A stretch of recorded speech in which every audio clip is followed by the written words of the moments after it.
As we step gingerly into a new year, what are you hoping the year will bring? Hope is a wonderful thing, isn't it? But hope has some very strange relatives. Let's meet them and see if we still think hope is all it's cracked up to be. Hello, my name is Ian Currey and this is Thinking Out Loud. Come on, let me tell you what I think.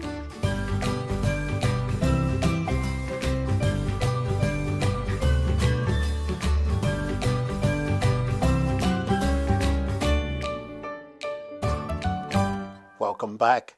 Thanks for tuning in. I hope you like these videos. If you do, then please click that subscribe button and send the video link to your friends. It really helps and I'd appreciate the encouragement. Hoping you like something. That's how we all felt after giving gifts over Christmas, isn't it? We wanted something to be right, but really we had very little control over it. Hope. It's a funny word, isn't it?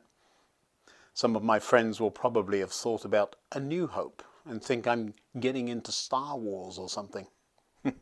No, I only know about that kind of hope because my son tells me he hopes the new Star Wars series, the one that's coming out about now, is better than the last.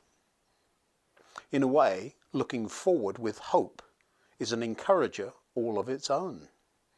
I hoped I'd get something nice for Christmas, and that hope made me look forward to unwrapping gifts to find out if what I'd been given would fit or was the right colour.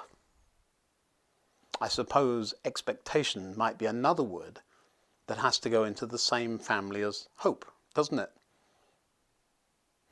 But hope has some ugly relatives too. Just because you hope something will happen or hope a particular gift will arrive does not mean it will. Hope's big brother is called disappointment, and he's often lurking around the corner and can be rather a bully. Just as hope will keep us looking forward to the future, disappointment will try to stop us in our tracks and make us feel all sad and gloomy. What makes you disappointed? Disappointment really knows how to get under our skin, doesn't it? One of the things that causes me the most disappointment is when I put faith in someone who then lets me down. You know, they say they will do something and never actually do it. You know, or something like that. Now, their intentions may be great, but sometimes people are just not good at following through on promises and what they say they will do, are they? It would be so easy sometimes to just write people off, stop being nice, and go into the basement and find a hobby to work on instead. You know, instead of giving people another chance, wouldn't it? Disappointment, though, has a twin brother just to make things worse. And he's just as bad as his brother. His name? Discouragement. Now, disappointment and discouragement go around together, and they gang up on hope all the time. I expect you've met them. If not, then you will eventually if you hang around with hope for very long. After a few times being let down by people, it's so easy to give up on them, isn't it? But don't. That just drags you down to their level and makes you less of a human being.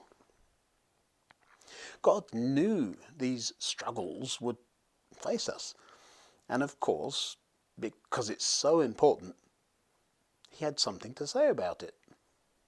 So let's not get tired of doing what is good. At just the right time, we will reap a harvest of blessing if we don't give up.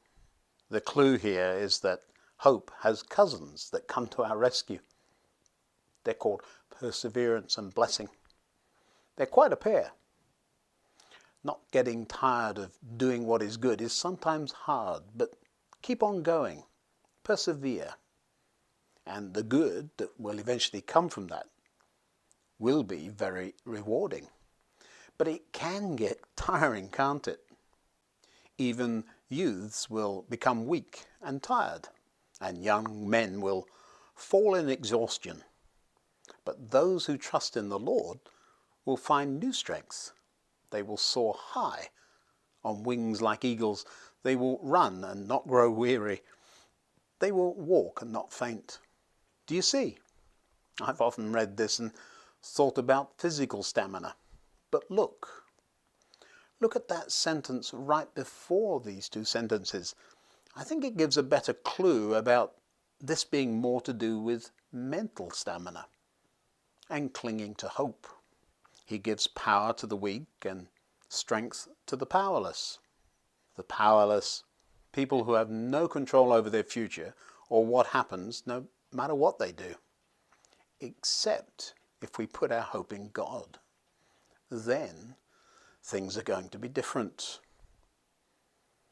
Not giving up hope, both in God and in those He created, is the way forward. So hope must be the finalist in the best thing of all, right? Well, not so fast. So is faith. Faith must be there for hope to work, right?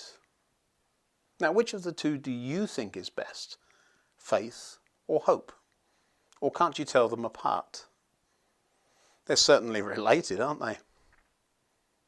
I've often wondered if one can exist without the other, but I'm sure that discussion can wait for another day. Let's have a contest, shall we? Let's see who the winner would be, faith or hope. It's so hard to work things out sometimes, isn't it? Do you remember me showing you my sister's kaleidoscope last week? What a fun thing that is. Looking at it, it can be hard to work out how it's working and what exactly you're seeing. Life, despite being such a wonderful mix of things, is just like that sometimes. We just can't see what's really going on at first. Why did that person let me down? Why was that situation so difficult? Why, even after I was so nice to that person, did they snap back at me and be so mean? I did do the right thing and still got hurt. Doing the right thing can be hard sometimes, and even though we hope for the best, sometimes things just don't work out the way we want them to, or the way we think they should. Now we see things imperfectly, like puzzling reflections in a mirror. But then we will see everything with perfect clarity.